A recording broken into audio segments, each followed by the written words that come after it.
Hello, I'm Parrish Alford. This is John Davis. We're here for rapid reaction of the Hugh Freeze press conference. The Rebels' 2 straight losses now going into the Presbyterian week and then an open date. It's an FCS opponent, JD. A lot of talk about open date already, even though that's not what this is. Well, it's not really an open date, but it's whatever you can get in that feels like an open date and some reps for your guys. I mean, I think they obviously want to come out and play as many guys as they possibly can.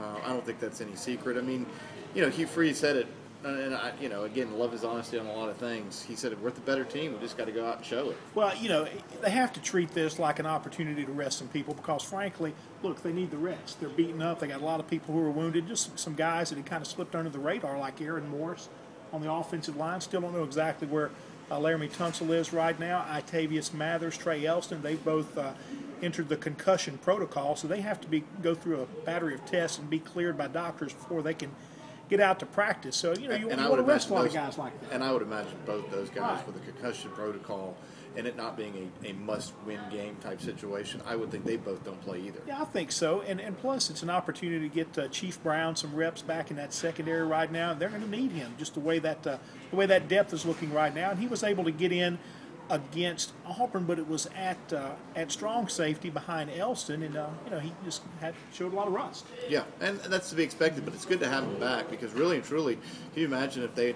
didn't have those extra reps from him the other night? I mean, they were needing everything they could just to kind of hold Auburn down, kind of slow them up, and Chief Brown came back at just the right time. The big news on the injury front is still Laquan Treadwell. Everyone knows the surgery was late Saturday night.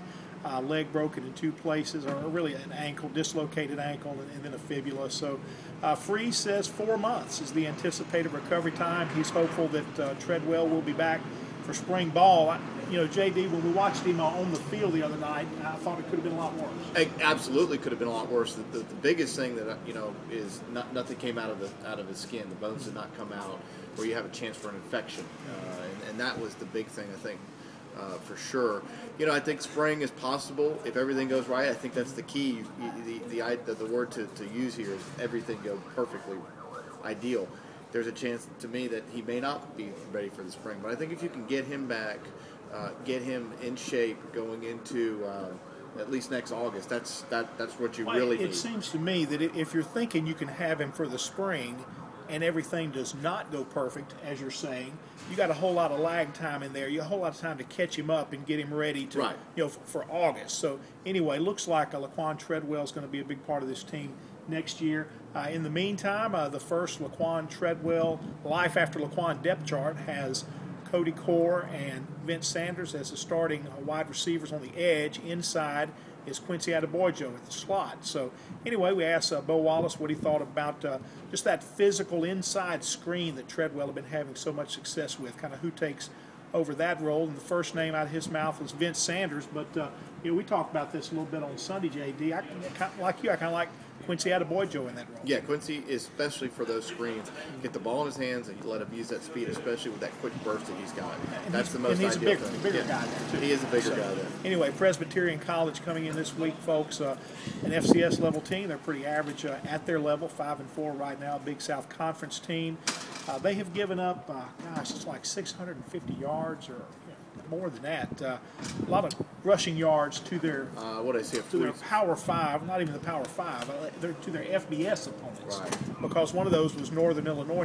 Northern Illinois rushed for 424 yards. So anyway, and NC State scored 42, so 42-0 game there for NC State. So they haven't really been close against FBS level teams. But that being said, Ole Miss needs to come out and execute it and make this a game. Make this a game that they can hand off early to their reserves.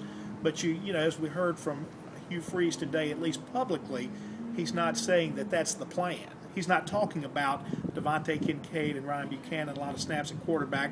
First, he's talking about execution and then maybe the game gets to a point where you can hand it off. Yeah, I think you don't worry about having Buchanan and Kincaid play until you can actually get a lead and get some rhythm and get some work for your first team. Bottom line is you need to play and get your first team guys some work because you're not going to play against Arkansas. Get it out of the way, then you move on to the reserves. That's when you start to worry about it, and I think that's what's going to happen. I think Omos will come out to play. They ask for the crowd to be out here, and I think that will be a big boost for this team, is to have a full house or close to a full house to help excite them. Folks, that's it for this week's edition of Rapid Reaction. Check us out on the blog. We'll have lots of content during the week. We'll have some basketball press conference tomorrow, a preseason presser with Andy Kennedy and a couple of players. You can read us at oxfordcitizen.com as well.